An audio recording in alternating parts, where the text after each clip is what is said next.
Tēnā koutou katoa. Good afternoon, everyone. Today I have details of additional vaccines en route to New Zealand, but before I speak to that, I'll hand over to the Director General of Health to give us the latest case numbers. Thank you, Prime Minister. Kia ora koutou katoa and maloa lalei.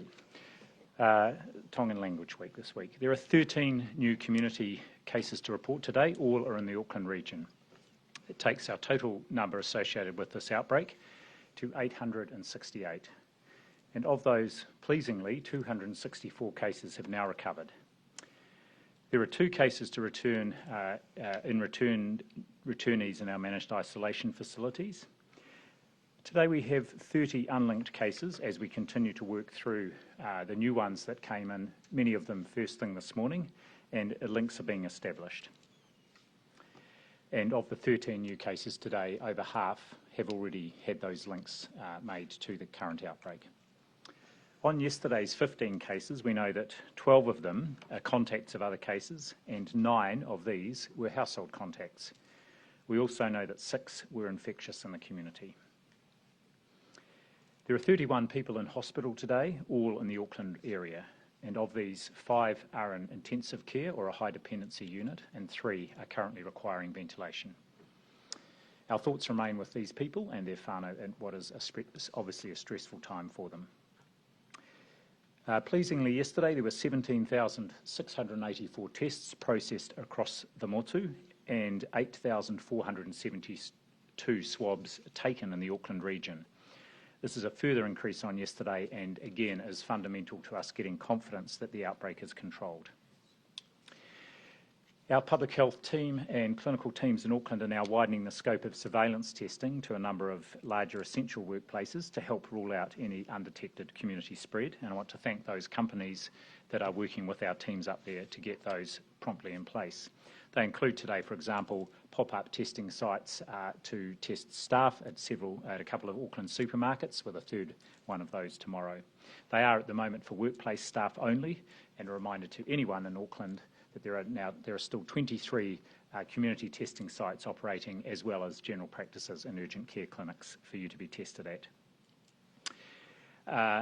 Of our 38,126 people who have been formally identified and included in our contact tracing system, around 87% have had a test already, and our public health units around the country are following up anyone who has outstanding test results. Staff continue to deploy from around the country to support the Auckland DHBs, and there were 3 ICU nurses going in on Sunday and a further 5 being deployed next week to help support the Auckland DHB effort. And I want to thank all those staff indeed for putting their hands up. Many others are also in the pipeline to deploy if required. A quick update on the case that was identified in Middlemore Hospital over the weekend. Day 3 test results from 124 patients who were considered possible contacts and 29 staff members are in, and those have all returned negative. And all 149 of those contacts remain in isolation. I would like to move on to scanning, and I'd like to give a shout out to the many businesses who are displaying QR codes where they are very visible and also accessible to everybody. And I'd like to encourage all organisations that are displaying QR codes to please make sure they are at the right height, with the top of the poster 130 centimetres from floor level, as per the guidance on the Ministry's website, so that they are accessible to everybody, including people using wheelchairs. Finally, we did see a big jump in scans yesterday as the country moved to alert level 2, with 1.6 million scans registered yesterday. Not quite at the record set last September, so we can keep up the good work and aim to beat that scan away, please. Back to you, Prime Minister. Thank you, Dr. Bloomfield. As you can see, we are making solid progress. But a few days ago, I mentioned the 3 things we really need everyone to keep doing. They are getting tested, following alert level rules, and getting vaccinated. Our testing numbers have picked up in recent days, which is fantastic. But if we are to have the confidence we need that the Delta outbreak is under control, we need to test. as well as 22 pop-up testing centres operating throughout Auckland and numerous primary healthcare providers, you will hear us speak to ongoing community-based surveillance opportunities, and we'll share the details of those over the coming days as well. As for the rules, we've seen that if you give Delta an inch, it will take a mile. So please keep up all the scanning, mask wearing and sticking to the rules and guidelines, no matter where you are in the country. As Dr. Bloomfield has said, even with some parts of the country still in heavy restrictions in Auckland, we have seen really good scanning numbers elsewhere, a good early first sign, but please do keep that scanning and record keeping up. It is one of the most important tools that we have for contact tracing in a Delta environment. Now, to vaccines, I have an update. I'm pleased today to be able to give you the latest information on our work securing early vaccine supplies, which will allow us to maintain but also build on the record levels of vaccinations we've seen since the outbreak began. As I mentioned earlier in the week, work has been going on behind the scenes with other countries for a couple of weeks now. Today I can announce the first part of that work. Last night we completed the final details of an agreement with Spain, which will see New Zealand receive over 250,000 doses of the Pfizer vaccine, in addition to our scheduled deliveries. Those 250,000 doses departed Madrid at 1 a.m. New Zealand time and are due to arrive in Auckland tomorrow morning. I can tell you they are on track because I have been following the shipment's movements on Flight Tracker. With this supply, we will be able to continue our rollout at significant or even record high levels. This is the first of 2 deals that we have been working on.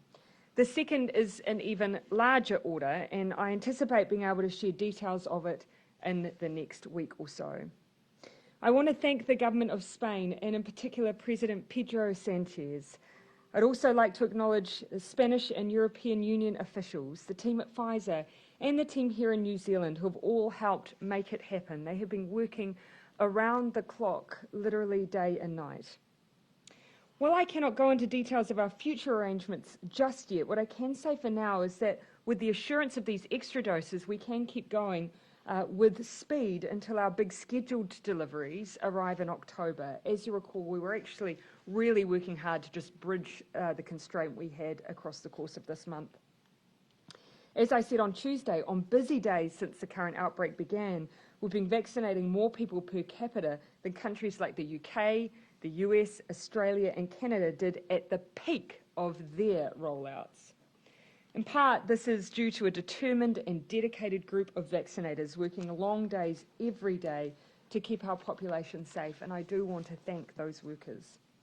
But it's also thanks to the millions of New Zealanders who've showed up and done their bit for the team.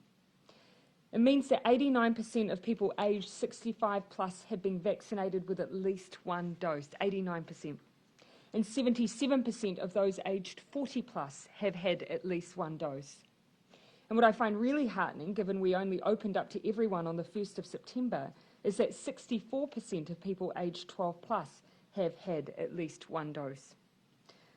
We do, however, want to keep going, which is why officials and agencies have been working so hard, as I've said, to secure doses that allow us to do that. But the rest is up to us. As I stand here today, Auckland is into its 4th long week of a level 4 lockdown. The rest of the country is having to adapt to a new Delta level 2 with tighter but necessary rules and limitations. These alert levels are grueling and hard work, and I know we all want to avoid them in the future. And that's why we need everyone who can be to be vaccinated.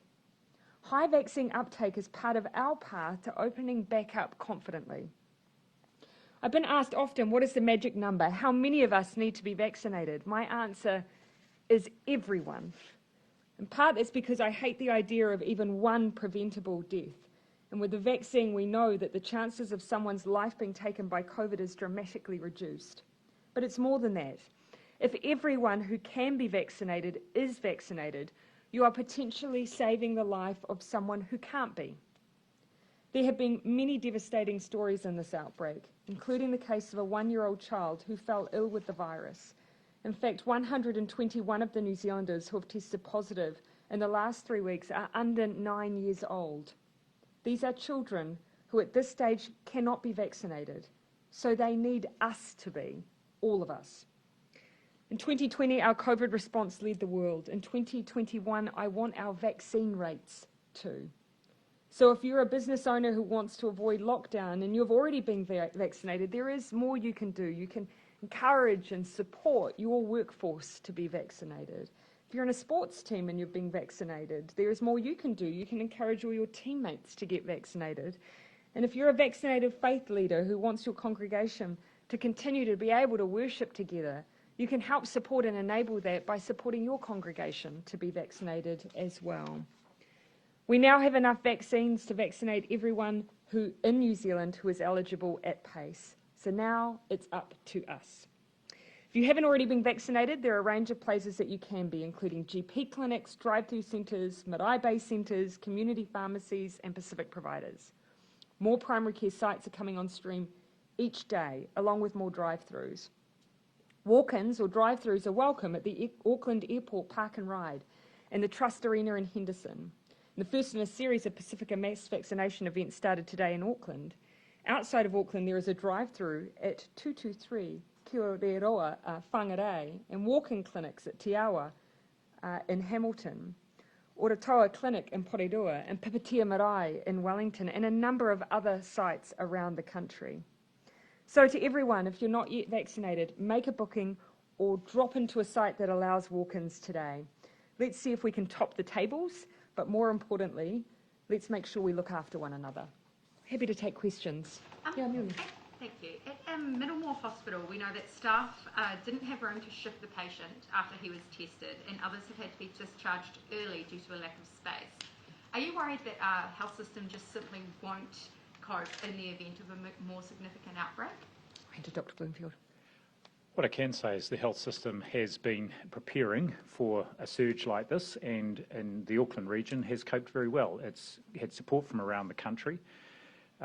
Of course, we're just coming out of winter, and you would have seen only 4 to 6 weeks ago, our health system was, was dealing with quite a big outbreak of RSV, particularly amongst children, and it is used to adapting and making sure that everyone who needs care can receive that care. So I'm confident the health system has been prepared for this resurgence. I think this is a big outbreak and it's done very well. The future, of course, is for us to make sure that response can be sustained, especially as the population gets more highly vaccinated and we start to move through the pathway towards reconnecting to the world. And we've got a lot of ongoing work around this. And Prime Minister, one for you. A third patient in the room with the COVID patient at Middlemore says it's strange that neither the government nor the hospital accept that things were managed poorly. Are you satisfied as Prime Minister that everything's gone well at Middlemore and what was happened was just to be expected? Oh, I've never characterised it in that way because I don't think that is a fair characterisation. What I believe happens is that in these stressful environments that we've seen a situation where staff have, as much as possible, tried to do the right thing. There's screening as people came in. There were certain symptoms and symptoms that they were shared with them. Then they've undertaken some testing. And of course, in the aftermath of that, seeing that they had a COVID positive case. And then that causes us to look in hindsight as to what else could have been done. I think what we're reflecting here is that we do have clinicians that are working in a really difficult environment, that they do the very best they can with the information they have at the time, but we'll always be willing to look back, reflect and see what could be done better. So last night, Mikey. news reported a story which included Pacific people Yeah. concerned at MIQ. MIQ. Yep. And today we've been told that MIQ has announced a partnership with Pacifica Futures to help the needs of Pacifica in MIQ. Why did it take things to get so bad? So I'll just, if I can correct that timeline, Pacifica Futures were already involved. I can't give you the exact date that they've started working with MIQ, but it didn't start yesterday. It's been in place for a little while. But I'll perhaps get Dr. Bloomfield to speak to some of what we understand has occurred in this case. And if you then have a more general question around those partnerships, I'd be happy to speak to that. I think the key point I'd like to make is that there is clinical expertise on site in all our quarantine facilities 24/7, and that includes GP and or nurse practitioners. And in this case, I know that the person was assessed more than once, including by a GP, and I'm glad that the person, their health needs were looked after, and they, at the time that it was required, transfer to hospital was made, and they're doing well and stable on the ward there. I can also just affirm what the Prime Minister said. Pacifica Futures has been involved since last week with supporting all those whānau, particularly Pacific whānau in the quarantine facilities in a range of ways, and that's, I think, been very helpful in addressing some of the concerns that some of the families had in there. Last week isn't a very long time, so you obviously saw a need there, and having to plug those gaps, did we move fast enough to get that support in place for these people? I think the one thing I'd say is that our managed isolation facilities have had over 160,000 New Zealanders enter into them, from a range of different places and a range of different walks of life. But what we of course recognise is it's not just enough to have information provided in multiple languages. For instance, what we were seeing with this outbreak is that it's very different to have someone who's knowing that they're going to come into a facility for a number of weeks versus someone who gets information sometimes only hours before that they need to go into quarantine. They're also grappling with the fact that they have COVID-19. They're likely having to bring their family with them. It's a very stressful and difficult environment with very little room for error. So we have had to make sure we're catering for that difference in the way that we're using MIQ. I'd like to think now that we're taking and utilising all those community providers that can help us with that job, but there will always be things that we can improve and fix. Do you think this will restore confidence in the system with regards to the Pacifica community? I think people can see that we're working really hard and trying to constantly make improvements to the system. Even for instance, working really hard with families before they go into managed isolation so they know what to expect, what they need to bring with them, what kind of care and services they'll be provided in the facility, and that bridging and support beforehand is proving helpful. We need to make sure that we keep that up while people are in quarantine, recognising that it is a quarantine facility. So the ability of NGOs and having too many people coming and going is constrained, but that doesn't mean we can't provide good support. In terms of future, Jane. In terms of future plans, now we're dealing with Delta, is the potential for more MIQ capacity less likely now? And also, can you talk a bit to Chris Hipkins' comments that being able to risk rate countries may now not be possible, and what that actually means for the border reopening plan next year? Yeah, so I think, what the Minister was referring to yesterday is actually not a change in position, but the ongoing acknowledgement that we've always said with variants of concern, we've got to make sure that we're always appropriately risk assessing. And so his reference was to the fact that we have this reconnecting framework, which remains in place, but within that we have country risk assessments, and just a reference to the importance of the individual risk assessment within a country, because actually with these variants of concern, individual cases of Delta are hugely problematic, and so you need to build that into your risk profiling for every country. Isn't that going to be, it's quite a key component though, like the different quarantining and isolation arrangements, for example, are a mix of people's vaccination status and where they're coming from. So isn't that a really integral part of that response in terms of being able to phase and offer different options? It isn't so much that you're a traveller. And so but it's again, as I say, that's all built into the framework already. It's just then what those individual country profiles look like in the way that we're risk assessing. And again, vaccine status is one of the most important factors within that. If everything's seen as effectively high risk, then how does that allow you to do different thresholds or different responses? Yeah, and excepting, of course, there are still parts of the world, like for instance, just to take an example within the Pacific, that still have a very different risk profile than other parts of the world.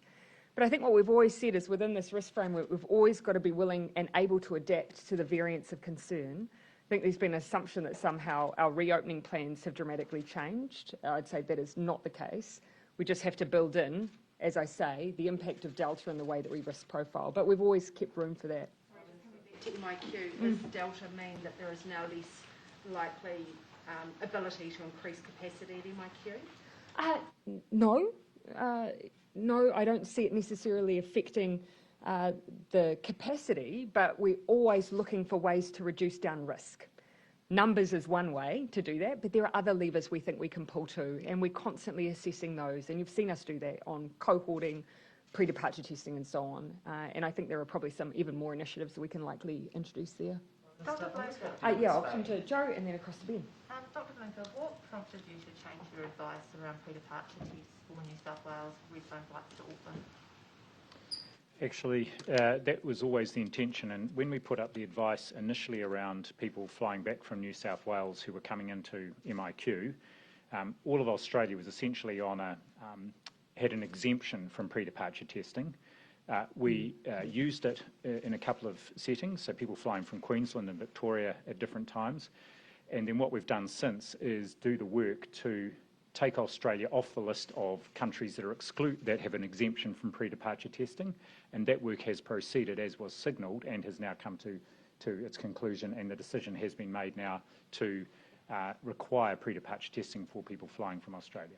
Previous days when you had responded to me saying that you took into consideration the risk factor in terms of people going and getting that test, bear in mind at the time in New South Wales in early to mid-July, we're talking about 38 cases a day. You're now in an environment where you've got 1,500 cases a day and 9 deaths. How is that environment less risky now?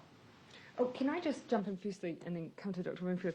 We don't seem to be acknowledging the fact that when we made the decision around pre-departure testing requirements, people had for quite some time been unable to travel from New South Wales into New Zealand.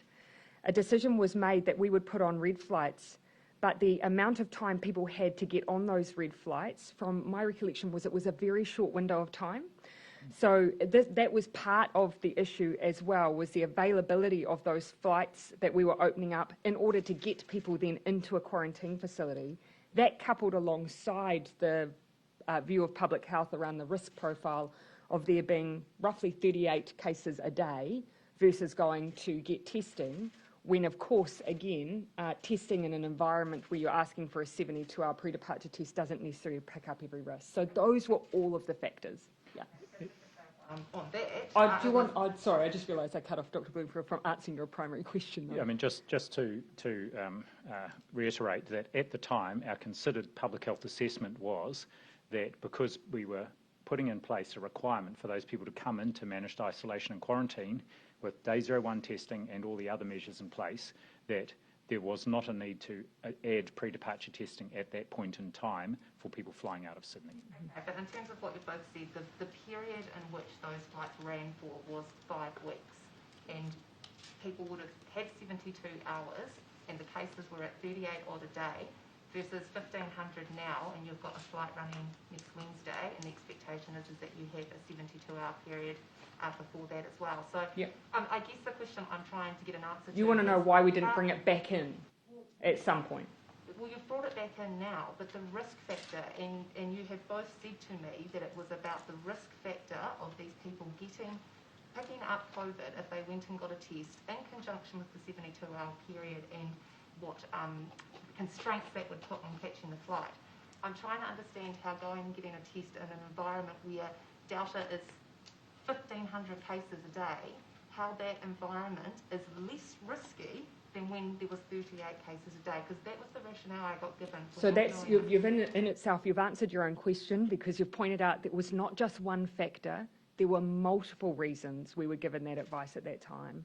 So it wasn't just the single issue of, you know, what constituted the greatest risk for an individual. There were other factors in play, including the timing of those red flights. Now for using the risk as a factor, if that risk is no longer a factor now? Well, it clearly is a factor now, because the risk has increased. Go get a pre-departure test. That's right. We have, as I said, we signalled right back when that advice was given that also Australia should be taken off the list of countries with an exemption from pre-departure testing, and the timetable for that was laid out, and we have now reached the point where that process has been gone through and has been implemented. And I just want to reiterate, pre-departure testing is one part of a suite of things that we do to help reduce the likelihood that there will be an incursion across the border. And in fact, when we evaluated earlier on in the year, we didn't find that pre-departure testing made a difference for people travelling from most of the countries that were coming to New Zealand. It didn't have any impact on the number that we were picking up at the border at the day 01 tests. And in fact, the day 01 testing was even more important than the pre-departure testing because of the risk that people can be infected subsequent to the test, or that they are already infected but too early on in the incubation period. Lastly on that, This is going to be the last one, Joe. You did say to me that there was a reduction in the amount of COVID cases coming into MIQ as seen through those day 01 tests, so I'm not sure that actually marries. But also, can I just ask, in terms of the advice that you gave about this flight that is running next week, when did you give that advice to MIQ, to MB, to the government, whoever it was, that pre-departure tests should resume again? Can I check that we gave specific advice around that flight, or that it's just that it's captured in the fact that we were removing Australia from the list of countries that were exempt from pre-departure testing? And just on the former point, yes, we did see a reduction in cases coming through at the time pre-departure testing was introduced earlier in the year, but only from people travelling from the UK or from the US, which were our highest number of cases being imported at that time. So, Prime Minister, Yeah, I'll come to you, Toba. Oh, sorry, I did say Ben. Sorry, Ben. You mentioned about the swap deal with Spain. Yeah. You've previously spoken of your... Sorry, it's not a swap deal, it's a straight buy. Great, Right, go I ahead. apologise. You obviously announced the deal with Spain. You've previously spoken of your personal admiration for Pedro Sanchez and your relationship with him. Does that involve head of government contact? Do you reach out personally to him? Can you explain how you've landed on Spain?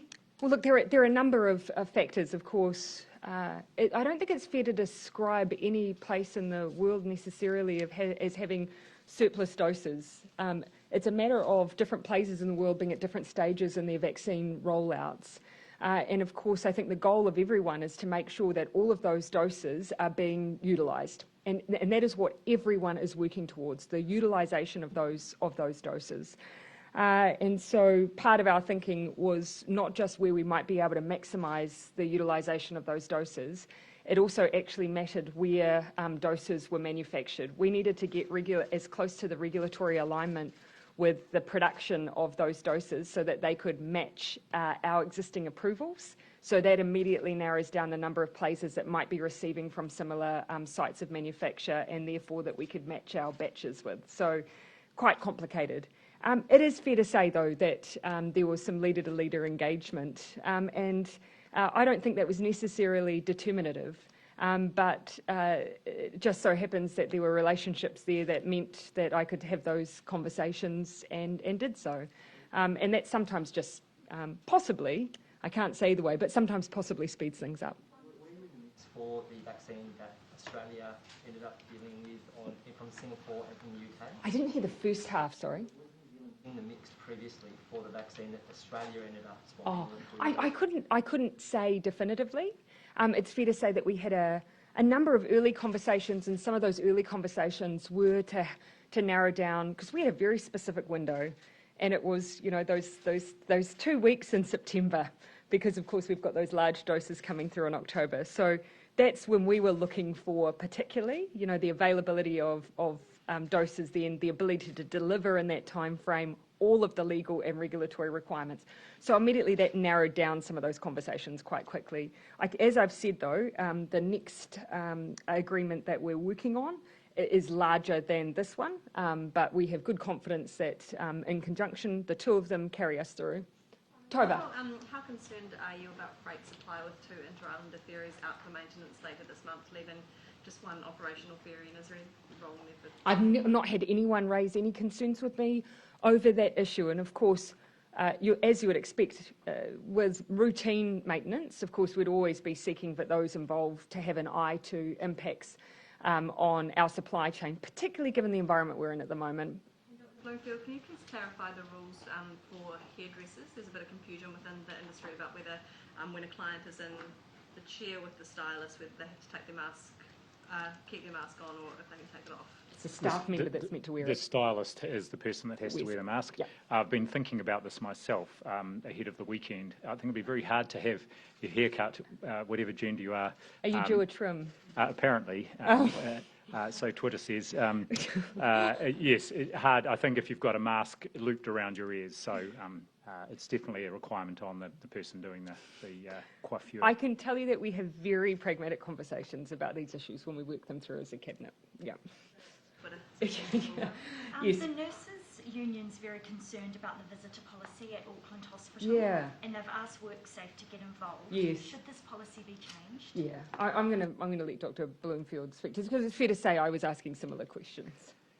Yeah, so two things on that. First of all, one of my staff members made contact with the NZNO after they wrote to me last week, actually on the same day, has spoken to the DHB there, and what I can say is Auckland DHB's visitor approach to visiting is consistent with our national policy, and we've encouraged, and I think they're proceeding to the NZNO to engage with the DHB to resolve the concerns and issues they had.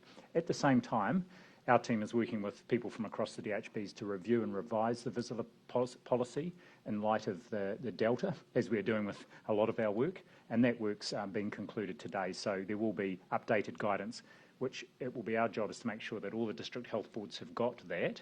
It's a set of principles and guidance, and then of course we also rely on them to apply discretion in individual cases as long as they meet the requirements which are keeping people safe, including staff, visitors, and of course patients. There's also, I'll let you ask the there's final also one, and then I'm going to come allegation to the of, core. sexual relations between a patient and a visitor at Auckland Hospital. Would you say that is this a high-risk activity in the current climate? Well, I think it's a high-risk activity, potentially. However, I don't know any of the details about that interaction. I would say generally, regardless of the COVID status, that kind of thing shouldn't generally be part of visiting hours, I would have thought. Why? We spoke to a whānau of 10 who's with positive cases Yeah. in managed isolation Yeah. at the moment, is kind of having a hard time just grappling with things. It's a bit of a tough time. So what's your message to those whānau members split up over different rooms and struggling with things? And we've talked about this on calls, because it is hard enough to be told that you and your whānau have COVID, to also then know that you're going to have to go into a managed facility and that we may not be able to keep everyone together. That is really hard. I know the teams in our managed isolation facilities do their very best, but to the whānau in those circumstances, I really just want to say thank you for your patience, thank you for everything that you're doing to help us through what I know is a really tough time. You've also talked about the need for urging Māori to get vaccinated, urging Māori to get tested. Yeah. How important do you think telling those types of stories is going to be to lift the number of Māori vaccination rates? Is that something the government's willing to do? Maybe talk to Māori families and try and spin that on? Yeah, of course. You know, and actually the more willingness that we have from everyone to talk about their experience with COVID, you know, it's one thing for us to stand up here and talk about it, but I've not had COVID-19. I've not had the experience of getting that phone call to tell you that you have COVID, and I'm sure the fear that creates in people. I haven't had to stand alongside a hospital bed or see someone in my family with COVID-19. Those are the stories that we all need to hear, because that's the reason we need everyone to be vaccinated. I'm just going to canter out. So I haven't had Luke, and then I'll come to you in the front. Yeah. Just a couple. Just firstly on the terrorist Prime Minister. I mean, you said last week that everything had been done to keep the Auckland terrorists in jail and the public safe. But police didn't oppose him being bailed. Do you stick to your position? Everything possible was done, and were you happy with that bail being proposed? Yes, I do.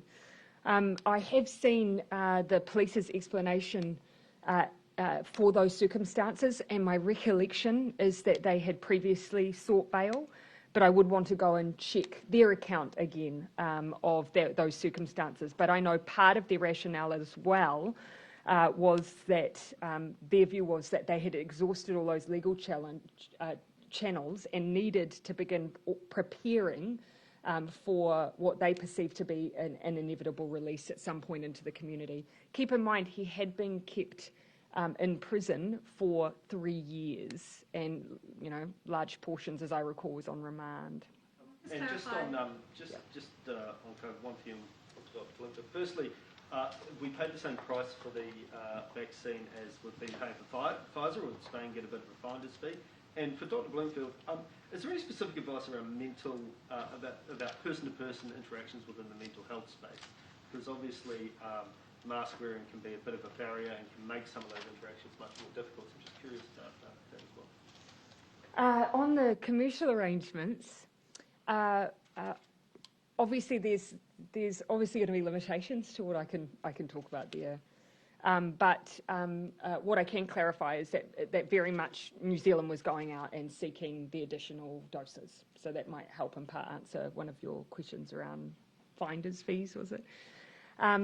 Otherwise, what I would say is that just our experience here is that essentially the European Commission and those countries who are looking to make sure that there is no wastage are working really in good faith. That's all I've seen is nothing but good faith here in the experience we've had. Yes, just around precautions, really, where there's a face-to-face interaction for a mental health consultation. Yes, I imagine masks could be a bit of a challenge there. And the important thing is that people take the sort of precautions that would be taken in any sort of clinical consultation, and that may include using physical distancing. But the most important thing here is for anyone seeking care is, of course, if you've got any symptoms that could be COVID-related, is to stay at home and get tested first. And a lot of interactions, mental health advice and interactions and sort of consultations at the moment are being done by video as well at the moment. Just to, Luke, if I may, I have in front of me now the additional explanation on the question that you asked regarding Friday's terrorist. At the time that he was sentenced in the High Court in July 21, he'd been in custody on those charges since August 2018, and the start point for sentence was set at 7 months imprisonment. He'd been in custody in relation to the district court charges for 10 months. So given the nature of the remaining allegations in the district court, imprisonment for 10 months was more than the equivalent of any custodial sentence that would have been imposed for that offending. So, yeah, I can give you that written in full, but I believe that's information we can absolutely make public. Yeah, in the front. On the Spain deal, shouldn't New Zealand sort of get a bit of a ballpark idea of how much we've paid? Sort of hundreds of thousands, millions? We've, of course, I think New Zealanders' interest would be that we are ensuring that we, as we always are in these commercial arrangements, negotiating with the taxpayer in mind. But it would not serve the New Zealand public if I were to, I think, reveal the outcomes of some of those commercial negotiations. What I will do is see just how we look to represent some of the overall, because you've seen previously we've talked about the overall spend on our vaccine program, so how we might represent that. But again, this has really been a good, I've seen nothing but goodwill, and I've seen that represented at every element of this arrangement. Claire. Oh, sorry, I'll let you have another one, and then I'll come to you, Claire. What other leaders have you spoken to about getting vaccines? One I'll speak to at the time that we talk about that arrangement, because I've been engaged with that second arrangement as well. But that actually, it's been those that we've been progressing that I've had contact with. Yeah. Can you at least say whether buying vaccines off another country rather than direct from Pfizer comes at a significant premium over buying straight from Pfizer? No. I would say you can see in my fact that I'm using language like good faith and so on, that what I'm trying to imply here is that the answer to your question would be no. Just clarify another regulation. Yes. And then I'll come back to you, Jane. Pfizer vaccines, how much of that portion will go to the Pacific for at least yes. forward the distribution? Yeah. So one of the things that we've already confirmed as a cabinet is that we do and will support our Pacific neighbours with their under 12 vaccinations. So it does enable us to do that in a timely way, and I think we're working through with MFAT the timing, because in some cases we will need to go in and provide physical support for those rollouts, but for the 12 down to age 12 is the next phase that they're looking to roll out, and this will enable us to support that. Yes, we do have numbers for that, and we've made provision for that in our supply. So, yes. I'll see if I can get you more detail on that. Dr. Bloomfield, just it was briefly mentioned by the Prime Minister, but the Tongan community in Auckland have started their own vaccination drive for their own community. I understand that the Wellington community are doing their own vaccination drive. What do you make of these specifically targeted ethnic vaccination drives within the Pacific community? Oh, look, it's fantastic, and a huge support really for both the teams that are setting this up and also the people who are coming to be vaccinated. I saw a photo this morning from very early in the morning for the event that's happening today among the Tongan community, and already a big queue of cars there. So just great to see that response, that people are taking up that opportunity. To the border. Sorry, Jane. Coming back to that, is there anything that's happened since you unveiled the plan in August that would push out the timetable for next year, and including the trials for home isolation that are due to start in October? Yeah. On the overall timeframe, no. No, there isn't. If anything, of course, we're seeing our vaccination program really speed up. And the quicker we can move through that, the more flexibility it does give. On the self-isolation pilots, that work is continuing. I've seen extra briefings come through for extra decisions to be made on that, so it is continuing. What we're just mindful of, though, is we would want to deliver that in an environment that wasn't, for instance, a level 3 environment. In part, it's because it will call on our health resources in order to be able to deliver it successfully. And we're just mindful in a level 3 environment, there's a bit more constraint there. So we'll be thinking about that as we continue to make those final decisions on timing. Do you expect public servants to come back to work into Wellington to give central city businesses a bit more of a boost? Yeah, you'll remember that that has always been our position. Different departments will, of course, be issuing different guidance, and sometimes, I notice that some, start things on a Monday and bringing people back with their guidelines, but that has often been our urging. But, of course, the Public Service Commission will be much more familiar with some of the individual advice that's going out. Clarity for another Mikey, and then Toba. So I just wonder if you have asked for an explanation as to why the terrorist was kept in custody for 3 years when he was only facing a 7 or 10 month sentence, and are you satisfied that that didn't impact his mental health further? There were multiple, so there's additional information that sits alongside what I was just sharing with you, and I'm happy to give both Luke and yourself copies of that. But keep in mind that, so for instance, if I recall correctly, he had one set of charges relating to objectionable material and possession of a knife that he received bail for. He then almost immediately on release, then went out and bought a knife again, went back, faced charges again, and on that occasion was not granted bail because he had immediately reoffended on release. And over the course of his remand period, he also assaulted corrections officers. So there would have been a number of layered reasons, and there were multiple charges he was facing that were the cause of him continuing to be kept in prison for that period. Keep in mind, he was also offered mental health support whilst in prison, but that was not accepted. So yesterday, thank you. Maybe this is for you, Dr. Bloomfield. We sought clarity from the Minister yesterday about whether a hospitality venue that has a function room as well as a bar can use the function room and be classified as a private social gathering venue, or if it applies under the kind of bar, nightclub type restrictions. Yeah. Do you mean at the same time? No. So if you can basically host a private function and the slightly more relaxed social gathering rules would apply, but rather same numbers attached to each of them for consistency. Yeah. Look, I think the principle here is if the facility has been hired as a room, as a venue, then it could be considered a private function. But if hospitality services are being provided there, food and drink are being provided by that establishment, then it's a hospitality venue, and I would expect then that the normal considerations would apply around spacing and seating and so on. Let's just get some confirmation of that, because my recollection, for instance, there'll be people that for a wedding will hire a venue in that nature. And I think we might have some examples that we might be able to tease out. So do you mind if we just go away just so we make sure that we... It's got a bit of the disparity between perhaps what the advice is and then also some of the enforcement with some of these. Noted. If you could provide us with those examples, that will help us a little bit. So happy to take that away. On the terror attack, It shouldn't be different to what we were doing previously. The only thing that's changed is the cap for hospitality.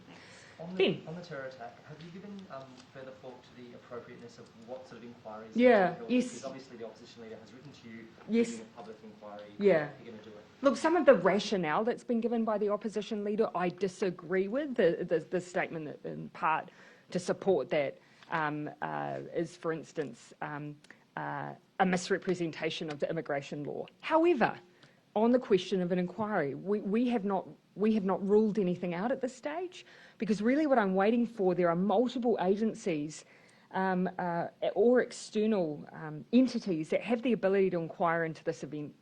And we haven't yet seen the way or the breadth of those inquiries and the way that they may operate. And I really want to see that detail, because we may find that either they cover the full breadth of what we do need to look into, or we may find there's a specific gap that needs to be filled. When will it start? So I don't have an exact timeline, but keep in mind there's entities that have the ability to review individually into corrections, such as the Ombudsman. There's the IGIS that has the ability to look into our security and intelligence agencies. There's the IPCA and the coroner. So I want to see the breadth of some of that work, just to make sure, as I say, if there's a gap, we fill it. If there's not, it may yet well be that they'll cover everything we need to know. Okay, I'll leave. Last question. Regarding contact tracing data, Yeah. what is the specific legislation that protects people from their data being misused, or do we just take your word for it? That No, you don't need to take our word for it. I'm looking down the back because I know Minister Hipkins was seeking a bit more of advice on this matter, and I haven't seen it back yet. So, Yeah. Can I just reiterate Dr. one Bloomfield point, might be able to though, speak of to it. course, when people use the app, the data that is collected from their scans or any data they enter manually does not go anywhere. Yeah. It stays on their phone, and it's only released with their permission once they receive a message that suggests they may have been at a location of interest. So that data, right from the start, has been protected, and the Privacy Commissioner has approved that as a feature of the use of the app. Yeah. Okay, thank you very much, everyone.